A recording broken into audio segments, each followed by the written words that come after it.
नमस्कार, आप देख रहे हैं न्यूज़ 9 नेटवर्क और इस वक्त मैं हूं आपके साथ अरविंद कुमार सिंह।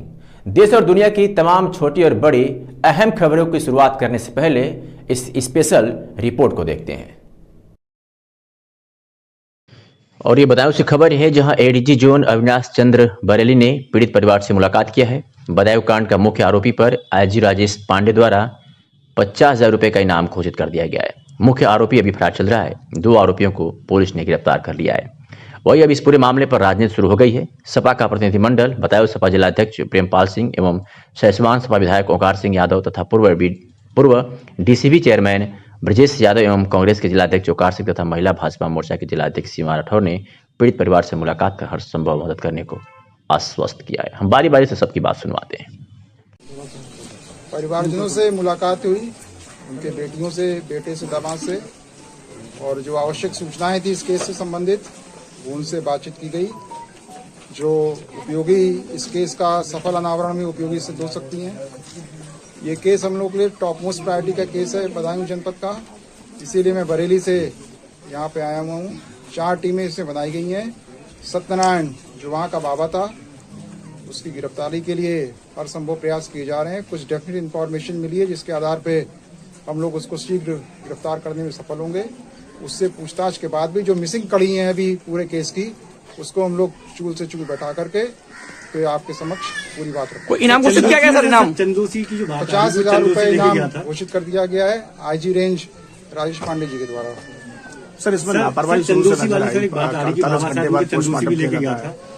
इसमें जो लापरवाही थी प्रथम दृष्टया, उसके आधार पर इंस्पेक्टर उगैती को सस्पेंड कर दिया गया है। उनके खिलाफ विभागीय कार्रवाई की जा रही है और भी जिसकी लापरवाही परिलक्षित होगी उसके खिलाफ सख्त कार्रवाई की जाएगी। सर वो बाबा बताया जा रहा है कि शायद चल रही है सोशल मीडिया पे, उस सबको हम लोग संज्ञान लेकर के उसका वेरीफाई करेंगे और जो साक्ष्य सत्यता है उसके आधार पे सख्त कार्रवाई की जाएगी। क्या कहना है पीड़ित परिवार का?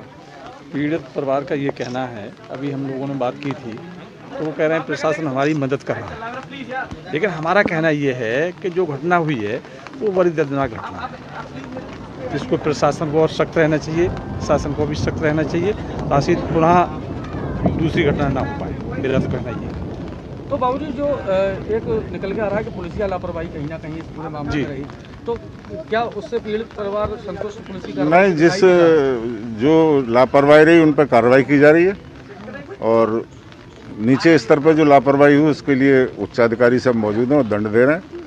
और जो भी कार्रवाई है, पीड़ित परिवार से बात हुई है, वो संतुष्ट हैं और जो भी अगर कोई दिक्कत होगी तो फिर पार्टी तैयार है। समाजवादी पार्टी पूरी तरह से पीड़ित परिवार के साथ खड़े हैं। क्या कहेंगे इस पुलिस से? बेटी बचाओ बेटी पढ़ाओ पे नारा देती हैं। बेटियां आज सुरक्षित हैं, पर विरोधियों को कहां ले जाओगे? तो मैडम ये रेप क्या विरोधियों ने कर दिया? ये रेप का विरोधियों ने करा दिया मैडम? इसको 18 घंटे बाद पोस्टमार्टम को भेजा जाता है, 44 घंटे बाद पोस्टमार्टम होता है। मैं नहीं जानती क्या हुआ, पर इतना जरूर जानती हूँ बुरा हुआ। जो इन लोगों को पकड़ा जाएगा, सख्त कार्रवाई होगी इनके खिलाफ। नहीं, योगी सरकार में लगातार मेरा सशक्तिकरण की बात की जा रही है, बेटी बचाओ बेटी पढ़ाओ की बात की जा रही है, तो मैडम किस तरीके से बेटी बच पाएगी? आप देख रही हो कितना निर्भया कांड दोबारा से यहाँ दोहरा दिया गया है और इतनी दरिंदगी आपकी वो बहन हो सकती है, हमारी बहन हो सकती है और इस तरह की दरिंदगी हुई है मैडम। मैं मानती हूँ मेरी बहन हो सकती है, मेरी बेटी हो सकती है, वो बात सही है, पर मुख्यमंत्री जी आदि योगी नाथ जी वो कार्रवाई करेंगे। अच्छा, 4 साल सत्ता में हो गए भारतीय जनता पार्टी को, आज भी आप विपक्ष को कोस रही हैं। ये जिम्मेदारी तो भारतीय जनता पार्टी की है ना? शाम की बनती है ना मैडम आपकी?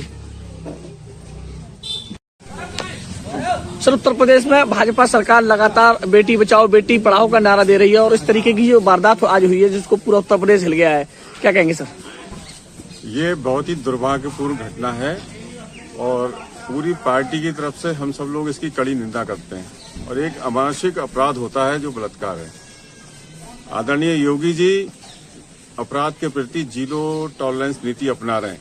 इसमें भी अगर कहीं कोई लापरवाही हुई है तो तत्काल उस अधिकारी को भी निलंबित किया गया है, उसके खिलाफ विभागीय कार्रवाई की जा रही है और इस केस को फास्ट ट्रैक कोर्ट में भेज दिया गया है। लापरवाही जिसकी निकलेगी उसको दंड मिलेगा निश्चित।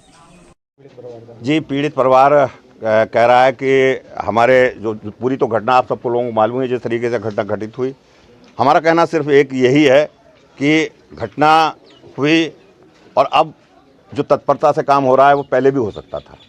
जिस तरीके से 18 घंटे उसकी डेड बॉडी पड़ी रही, अगर उस पूर्व में भी अगर तत्कालीन थाना अध्यक्ष महोदय इसको गंभीरता से लेते तो हो सकता है इसका रूप इतना ना बढ़ता। हो सकता था वो अधमरी थी, बच भी सकती थी, गॉड नोज बेटर, वो तो वही जानते होंगे मरने की स्थिति में थी या नहीं थी।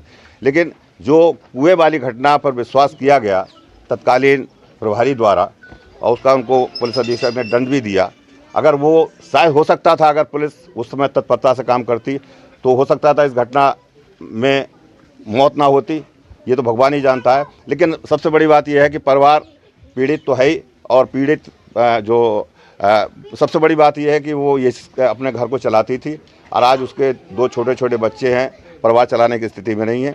और हमें सबसे बड़ी बात यह है, कष्ट इस बात का है कि ये जो घटना हुई है ये इसमें तत्कालीन पुलिस प्रभारी जो थाना के थे उनकी बहुत बड़ी लापरवाही प्रतीत होती है, क्योंकि इस घटना को 18 घंटे बाद कल रात को जब पोस्टमार्टम हुआ है तब पता लगा है कि उसके संग रेप जैसी घटना हुई। और वो एक तरीके से निर्भया की पुनरावृत्ति लगती है कि निर्भया कांड जो हुआ था।